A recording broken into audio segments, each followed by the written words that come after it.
Greetings, Nick with Sweetwater here, and welcome to GearFest Online 2021. I'm very excited to present to you the Guitar Tech panel.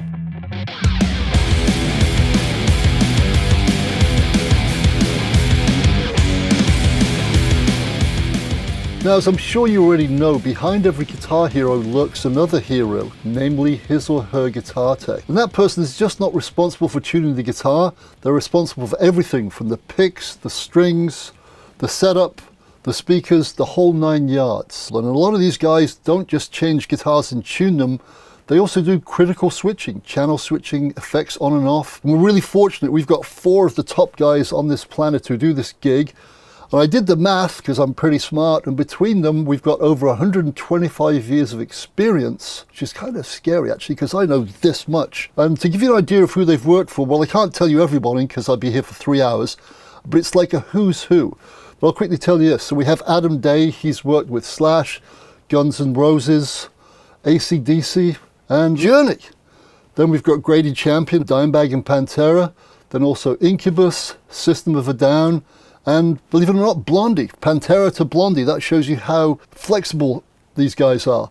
Then we have Drew Fopp. Drew has done everybody from the Deftones through Fleetwood Mac, through Shakira, and last but by certainly not least, the one and only Willie G, King Diamond, Anthrax, Slayer, Megadeth, Fergie, and the Black Eyed Peas. What more can you say? I've said too much already, so without further ado, gentlemen, thank you so much for taking the time. Much appreciated. No, thank you for having us. So let's get this bad boy rolling. So here comes question 1. Dun, dun, dun. If you're going to take 3 tools or 3 pieces of equipment on the road with you, what would those 3 pieces be? And we'll start with you, Grady. Simple, just guitar, amp, and pedal.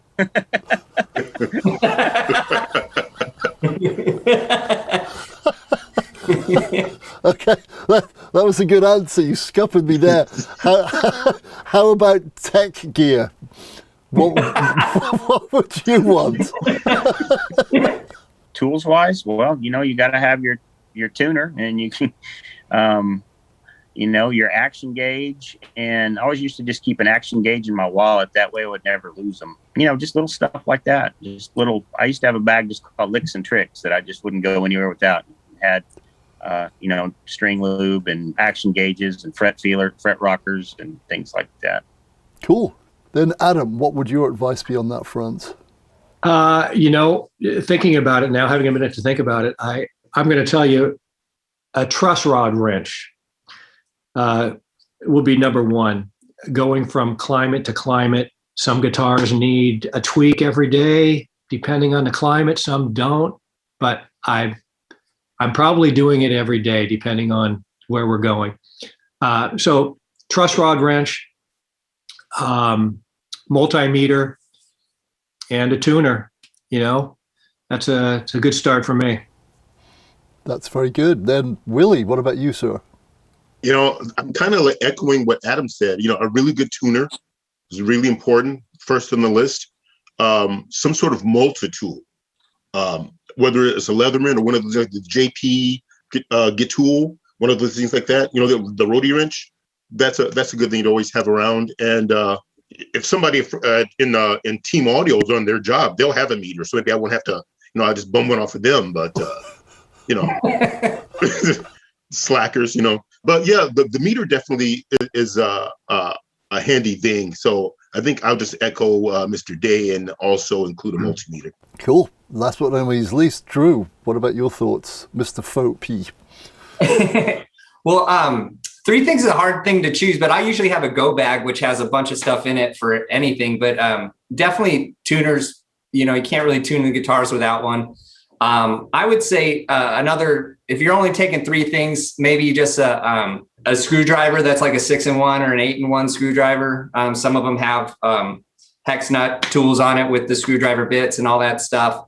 And then I'd say some really nice guitar polish too. A lot of guitars get pretty grimy out there, especially during the summer and stuff like that. If you don't have something to clean them off, you're just going to have a bunch of corrosion build up over time. And then some of the parts are impossible to move. They come welded to each other with sweat and old skin. So yeah, tuner, screwdrivers and polish. Great answers, great answers. Now, what's one mistake you've made that you would like to warn people about that might not seem obvious until you've made it? And we'll start with Grady on this one. One mistake that I've made that I could tell others not to do, and that would be to abuse their bodies, when they're young, and because all that stuff, it catches up to you. One thing that I have seen as an evolution, I've seen kids like do workouts and do things like that, and there's so many things to have well-being and wellness on tour that we didn't have back then. And I would advise the younger generation to use it, because you want to, when your career's done, you want to come out healthy and not sitting at the doctor every week, So yeah, man, just take care of yourself early on. Yeah, that's it's nobody's getting any younger, and we've got to take care of ourselves. And you get to a point, everybody gets to a point where you learn that. So I'm going to hop on that as well. Depending on what kind of tours you're doing, certainly. But I found doing stadium tours, I mean, you've got to, the catering's over here, the production's over here, the stage is over here. It's a long, long day. And if you're not prepared, if you're not physically prepared, certainly as well as mentally prepared, it's going to wear you down quick. Good advice. Drew, what about you, sir? One mistake that I've learned from over the years is your family is going to come before the job. You got to learn that. My kids have grown up and I've been gone most of their lives on tour. So I've always taken being a guitar tech and being on tour as very serious as a career. It's what I do. So it always came to, hey, I'm going to be gone for this amount of time, and someone else offers you a tour while you're already out, and you just leapfrog tour to tour. So you can be gone for a long time. And so I think the mistake I made that I wish I could get back is maybe not have been gone as many years as I have. I mean, it's been 18 years as a guitar tech, and my kids have grown up a few years without me. This last 15 months is the longest I've been home in 20 years. So, it's been great and stuff, but I kind of realized priorities. The job is just a job, and keep it as a job instead of the end all to end all. Like, I always wanted the job and the career to, push it first to be successful and stuff, but none of that matters in the end. Family and friends, if you don't have a network of family and friends that can keep you sane out there and keep your mental health, that you really don't have anything, so your mental health and family always should come first before the job. As a younger kid, I wish I would have known, hey, maybe focus more on yourself, not so much on the job. But, ultimately, yeah, your mental health and your family are something I wish I could have given more time to over the years. Great answer. Finally, Willie. This is the point here where I start to get myself in trouble, because I'm not sure if I have a filter, and usually it doesn't work real well. And everything that I keep thinking of that I can say might be dangerous. But because I don't have a filter, and sometimes I can be brutally honest, as far as mistakes made, the thing that keeps popping into my head is don't trust management. I'm sure a bunch of you guys know what that means. Like, they want to play this whole role like they're in control and what's going on. I don't think very many of them, I think they're spitballing. They're just kind of like throwing things in the wind, and they're throwing the cat up and hoping it lands on all four. And I found, at least in my experience, they're not on the side of the crew. They're not on the tech side, and they don't really care very much. So don't go in thinking that those guys are going to do anything that's in your best interest, because most of the time they're not. So, make sure that you're watching your own back and you're doing what's best for you, because management is not there to help you. That's actually, like you said, that's a dark but real truth, isn't it? I was just watching the other three nod their heads, not shake them, but go, yeah, seen that movie, starred in it. I'll take that bullet. I'll fall in it. I'll down that hill. Management. Thanks, Willie. There you go. Perfect. So the pandemic's been interesting, and as it looks like it's slowly but surely coming to an end and will return to some semblance of normalcy, two things are going to happen, it looks like. Number one, once the gates are open, every band on the planet's going to go on tour at the same time, which is scary. And number two, some of our friends who do what you do have already made the decision not to come back because they found jobs in the quote-unquote real world that have 401ks and in medical insurance and stuff, and they've decided, hey, for the betterment of my family and my mental health, I'm staying off the road.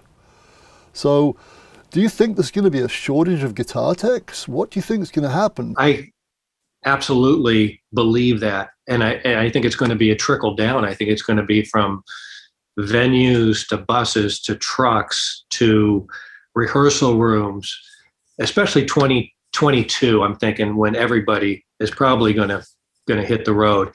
But it's going to come down to techs too. I've been lucky sticking with certain artists for a duration of time, but there's a lot of guys out there that hop from tour to tour.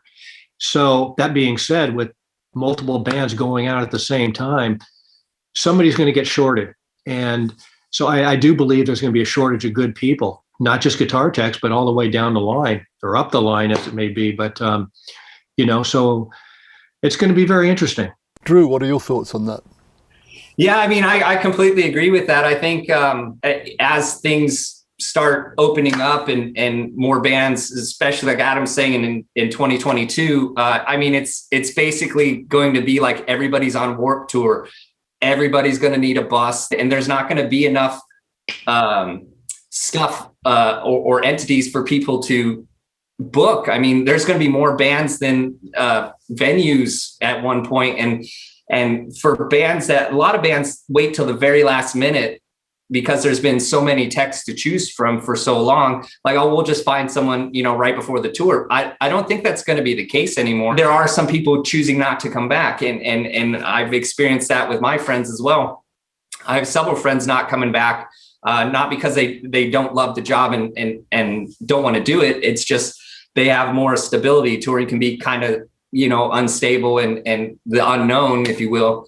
But I think if bands don't, and managements for the most part, don't start booking crews well in advance, they're really not going to have the choice of who they want or who they thought they could get if, they don't pursue it. And the tech or the whatever position it is, has other offers on the table. They're finally in the position to choose what they actually really want and what they might not want to do. They can say no to as many things as they want more now than ever. I think it's like in a buyer's market for houses, there's lots of houses to choose from and you kind of just go for the one that makes most sense to you at the time. So I think for the people not coming back, I mean, I'm happy for them in one aspect, and I'm also sad for them because I know they're going to miss it, but I know they're happy and stable. But for the people still looking for work and stuff like that, I mean, it's going to come. Bands are going to come out. So the new generation of guitar techs is something that we're going to see, and we're going to have to embrace and welcome and teach, which is great for me because I enjoy sharing knowledge with people. So I'm kind of looking forward to a new breed of techs coming out. If that is the case, if people still even want to come out, I don't even know. I don't know what the new generation of kids wants to do these days. So, I mean, I'm kind of looking forward to the unknown. I kind of thrive on that. So I don't know what's going to happen, and I'm really looking forward to that. So kind of weird, but that's just how I feel. Gotcha. Good answer again. Willie, what do you think? I think the thing is, you said something about their people are going to be in demand. But what I found is that there's never really been a shortage for crew. There's a shortage for competency. I mean, I've seen everything. I watched a guy once put strings on a 6-string guitar 3 different ways. And when I asked him what he was doing and pointed out what he's doing, his response was, well, I don't really know how to string a guitar for when you're on tour. So he was a guy who was a guitar player, and he wasn't a bad guitar player, but he hadn't toured before. But you know how bands are, they want to bring someone out because they want them to work, but they don't really want to pay them. So they bring somebody out and they figure he'll pick it up, he'll learn, and they do crazy things. And, you know, so I don't think there's ever been, and I don't think there will be a shortage of people to do the job. I just think there'll be a shortage of good crew people. I've never been afraid to, you know, throw in and help someone out and show people things, but when this starts, I think the main problem is going to be more so than a staffing thing. It's more resources, like you guys mentioned before, the availability of buses, having more bands on the road than there are really venues to accommodate it, or just the sheer fact that we're coming out of this whole thing and people are still going to have a limited amount of disposable income. Are they going to be able to afford to go to all these shows? So now they have to choose, because we're giving them a big variety of things that they're going to be able to do, you know, after such a long period of not really being able to do anything. But at the end of the day, they're still going to have to choose what they're going to do because they're not going to be able to afford it. I think it'll go back to that whole thing. And I don't know what they're going to do about, you know, like the problem with venues and finding, you know, adequate transportation and that sort of thing. But I don't really think there'll be a shortage of workers. I think there'll be a shortage of people that know what they're doing. Great answer, especially the one from the customer side of view. And everyone forgets that. People only have so much money. So which one of these 8 bands playing in town this weekend will they go watch, or which 2? Nice one. So finally, Grady, over to you, my friend. You know, listening to everybody and all of their answers, you know, one thing I was thinking about was, you know, there was a time when I was able to work for 4 different bands at the same time, simply just because of their touring schedules were just so staggered. Now that everybody's getting back into the industry and COVID's, you know, going away, those 4 bands are going to be touring at the same time. So somebody like me would like, go, okay, well, I'll pick this band, and that would leave 3 slots open for other techs that, you know, may not have been around as much. You know, newbies say, or whatever. And, you know, I don't think there's going to be a shortage of techs, but like what Willie was saying is there might be a shortage of, you know, competent techs that you know, necessarily don't want to have such a big learning curve, because it's hard to have a big learning curve out there on tour when you get thrown into the fire, you know.